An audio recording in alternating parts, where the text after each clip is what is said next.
Hello everyone. So my self Priyanka Mehta और अभी जो है हम नेक्स्ट टॉपिक लेकर आए हैं आपके लिए। जैसा कि पिछले टॉपिक में हमने पढ़ा था कि पुरातत्व संबंधी हमें जो साक्ष्य मिले हैं उनसे हमें क्या क्या जानकारी मिली है, तो हमने पिछले सेशन में वो पढ़ा था जो कि ये दिया हुआ है आपके सामने। और आज का हमारा जो टॉपिक है वो है प्रागैतिहासिक काल। लेकिन क्लास शुरू करने से पहले मैं आपको बता दूं कि आप मेरे चैनल को प्लीज़ सब्सक्राइब, और जो भी अगर आपको कोई डाउट हो आप मुझे कमेंट बॉक्स में कमेंट करके मुझे बता सकते हैं। और लाइक कीजिए, सब्सक्राइब कीजिए चैनल को, ताकि जो भी अगर मेरी नेक्स्ट वीडियो आती है तो उसका नोटिफिकेशन जल्दी से आप लोगों के पास पहुंच जाए। तो चलिए शुरू करते हैं। और अगर आपको नोट्स चाहिए हैं इसके तो आप उसके लिए मुझे कमेंट बॉक्स में भी कमेंट कर सकते हैं। बाकी मैं अपना व्हाट्सएप नंबर भी उसके अंदर डाल दूंगी, आप वहाँ से डायरेक्ट मुझे मैसेज कर सकते हैं। और अगर आपको क्लासेस लेनी है या प्रैक्टिकल क्लासेस अगर आपको चाहिए हैं तो वो उसके लिए भी आप मुझे मैसेज कर सकते हैं। प्रैक्टिकल क्लासेस में आपको बहुत सारी चीज़ें जैसे स्टिल लाइफ है, लैंडस्केप है, नेचर स्टडी है, ऑयल पेंटिंग, एक्रेलिक पेंटिंग, बहुत सारी चीज़ें हम आपको वहाँ पर सिखाएंगे। उसके बहुत ही शॉर्ट टर्म के कोर्सेज हैं, आई थिंक 2 मंथ के कोर्सेज हैं वहाँ पर, और बहुत ही कम फीस के अंदर हैं। तो चलिए फिर क्लास को शुरू करते हैं बिना देरी किए। तो जैसा कि अभी हमने देखा कि हमारा टॉपिक है प्रागैतिहासिक काल। बहुत से ऐसे बच्चे हैं जिनको शायद पता नहीं है कि उनकी प्रागैतिहासिक काल की डेफिनेशन क्या है, परिभाषा सही मायने में क्या है। तो देखिए, जिस काल में मनुष्य ने घटनाओं का कोई लिखित विवरण उद्धृत नहीं किया है उसे प्रागैतिहासिक काल कहते हैं। यानी जिस काल में हमें मनुष्य के बारे में कोई भी लिखा हुआ या कोई भी ऐसी जानकारी हमें नहीं मिली है जो लिखी हुई हो किसी चीज़ पर, या कोई अभिलेख हमें मिला हो, तो ऐसा कोई भी नहीं है। तो इस जो भी कोई लिखित विवरण हमें नहीं मिलता उसे प्रागैतिहासिक काल कहते हैं। ठीक है। अब है जिसका विवरण लिखित रूप में उपलब्ध है उसे इतिहास कहते हैं। समझे? तो डिफरेंस ये बहुत ज़रूरी है, तो इस चीज़ को आप बिल्कुल पढ़ के जाइएगा।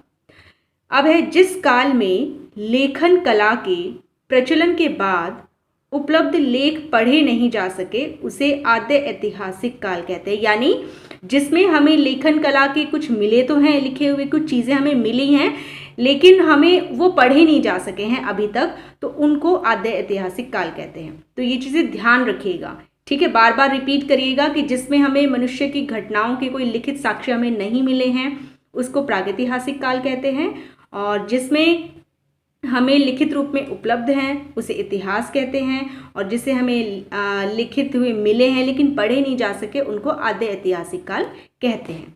ठीक है। तो चलिए अब देखिए, ये छोटे कुछ क्वेश्चन उसमें आ सकते हैं। आग का आविष्कार पुरा पाषाण काल में हुआ था। पहिए का आविष्कार कहाँ? नवपाषाण काल में हुआ था।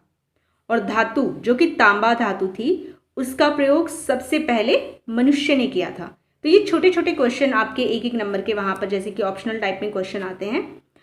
कुत्ते को सबसे पहले पालतू इन्होंने ही बनाया था, मनुष्यों ने, जो हमारे जो आदि मानव थे, प्रागैतिहासिक के जो लोग थे। कुल्हाड़ी, सबसे पहला औजार क्या था? कुल्हाड़ी था। ठीक है। और सबसे पहली फसल कौन सी थी? गेहूं। उसके बाद मानव द्वारा उगाई जाने वाली पहली फसल कौन सी थी? चावल। अब ये भी आ सकता है कि पहली फसल कौन सी थी? वो थी गेहूं, और जो मनुष्य द्वारा उगाई गई थी वो फसल कौन सी थी? चावल। कृषि का हमें पहला उदाहरण कहाँ पर मिला कि ऐसा पता लगता है कि जहां पर खेती की गई हो? वो था मेहरगढ़। मेहरगढ़ से हमें प्राप्त हुआ है। पूर्व प्रस्तर युग के औजार कौन से पत्थर से बनते थे? स्फटिक पत्थर से। ठीक है, स्फटिक पत्थर के बने होते थे औजार। 1863 में रॉबर्ट ब्रूसफुट ने भारत में पुरा पाषाण कालीन औजारों की खोज की थी। तो ये भी पूछ लिया जाएगा कि पुरा पाषाण काल की खोज किसने की थी और कब की थी? तो रॉबर्ट ब्रूसफुट ने 1863 में। उसके बाद है मोहनजोदड़ो को क्या कहते हैं? मृतकों का टीला। ठीक है। और मनुष्य का पहला प्रमाण हमें कौन सी नदी पर मिला, कौन सी घाटी पर मिला? तो वो है नर्मदा घाटी पर हमें मिला था। उसके बाद आते हैं सिंधु सभ्यता, या जिसको हम बोल सकते हैं सैंधव सभ्यता। ठीक है। तो ये है कि सिंधु सभ्यता, तो सिंधु सभ्यता जो हमारी है वो 2 भागों में बट गई थी। सबसे पहला मोहनजोदड़ो और दूसरा हड़प्पा।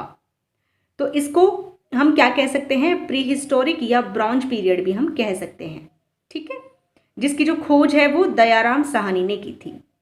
अब मोहनजोदड़ो क्या आता है कि मोहनजोदड़ो कहाँ पे है, सिंधु नदी पे है, और हड़प्पा रावी नदी पे है।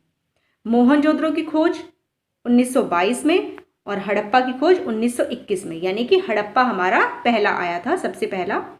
उसके बाद इसकी खोज राखलदास बैनर्जी ने, जो कि अब पाकिस्तान के सिंध प्रांत के लरकाना जिले में है। और जो हड़प्पा की खोज है वो दयाराम साहनी और उनके साथ माधव स्वरूप जी ने की थी। तो ये डेट जो है बहुत ज़रूरी है, ये ध्यान रखिएगा आप लोग। अब इसके बाद नेक्स्ट पे आते हैं हम कि सिंधु सभ्यता के सबसे अधिक पुरास्थल कौन से हैं, कौन कौन से हैं, जो कौन कौन सी दिशा के अंदर हैं और कहाँ पर हैं। देखिए इसमें है पश्चिमी, पूर्वी, उत्तरी और दक्षिणी। तो पश्चिमी पुरास्थल है दाश्क नदी के किनारे स्थित है सूत कांगेडोर, जो कि बलूचिस्तान में है, ठीक है। पूर्वी में कहाँ पे है, पूर्व की ओर हिंडन नदी के किनारे है आलमगीरपुर जिला मेरठ उत्तर प्रदेश में। उत्तरी में कौन सा है, चिनाब नदी के तट पर अखनूर के निकट मांदा जो कि जम्मू कश्मीर में है, ठीक है। उसके बाद दक्षिणी में कौन सा है, गोदावरी नदी के तट पर दाइमाबाद जिला अहमदनगर महाराष्ट्र। तो ये चीज़ें ध्यान रखिएगा आप, छोटे छोटे क्वेश्चन में उसके पूछी जा सकती हैं ये। अब है कि अब केवल 6 नगर को बड़े नगर की संज्ञा दी गई है, और वो 6 नगर कौन कौन से हैं, मोहनजोदड़ो, हड़प्पा, गणवारीवाला, धोलावीरा, राखीगढ़ी और कालीबंगन, ठीक है। तो अब आते हैं सबसे पहले मोहनजोदड़ो से प्राप्त हमें कौन कौन सी वस्तुएं प्राप्त हुई हैं। देखिए यहाँ पर मैंने बहुत इंपॉर्टेंट मेन लिखी हैं। सबसे पहला हमें स्नानागार मिला, जो कि 11.88 मीटर लंबा और 7.01 मीटर चौड़ा और 2.43 मीटर गहरा है, ठीक है। एक शील मिली है हमें जिस पर 3 मुख वाले देवता हैं, जिनको पशुपतिनाथ की मूर्ति के नाम से भी जाना जाता है। और इस देवता की चारों तरफ हाथी, गेंडा, चीता और भैंसा है। ये भी पूछ सकते हैं कि पशुपतिनाथ की जो मूर्ति है उसकी चारों तरफ कौन कौन से देवताओं की है, कौन कौन से उनके पशुओं की मूर्तियां हैं, तो ये भी आपसे पूछ सकते हैं, तो ये ध्यान रखिएगा। उसके बाद है एक कांसे की नर्तकी भी हमें वहाँ पर मिली है, जो कि डांसिंग गर्ल के नाम से जानी जाती है। और मोहनजोदड़ो में क्या था कि इसमें जो लाश जो होती थी, शव जो होते थे, उनको जलाने की प्रथा थी, तो वहाँ पर जो है शवों को जला दिया जाता था। अब है हड़प्पा।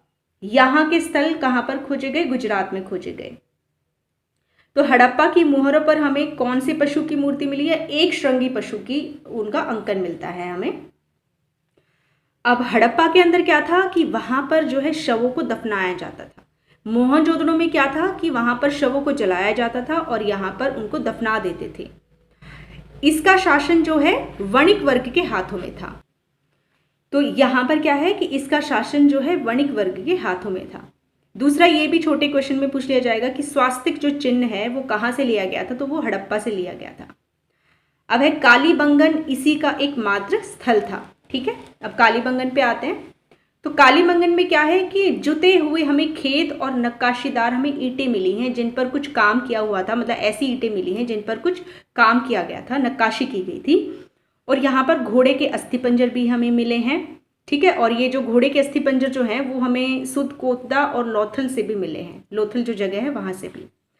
अग्निकुंड हमें कहाँ से मिला है, यहाँ मतलब हड़प्पा से भी हमें अग्निकुंड मिला है और लोथल से भी हमें अग्निकुंड मिला है। तो ये चीज़ ध्यान रखिएगा, आप कंफ्यूज नहीं होना है आपको, कहीं कहीं चीज़ें डबल भी जगह पे हमें मिली हैं।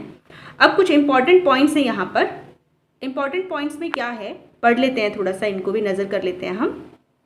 जैसा कि सिंधु सभ्यता का बंदरगाह कौन सा था, लोथल व सुदकोतदा था।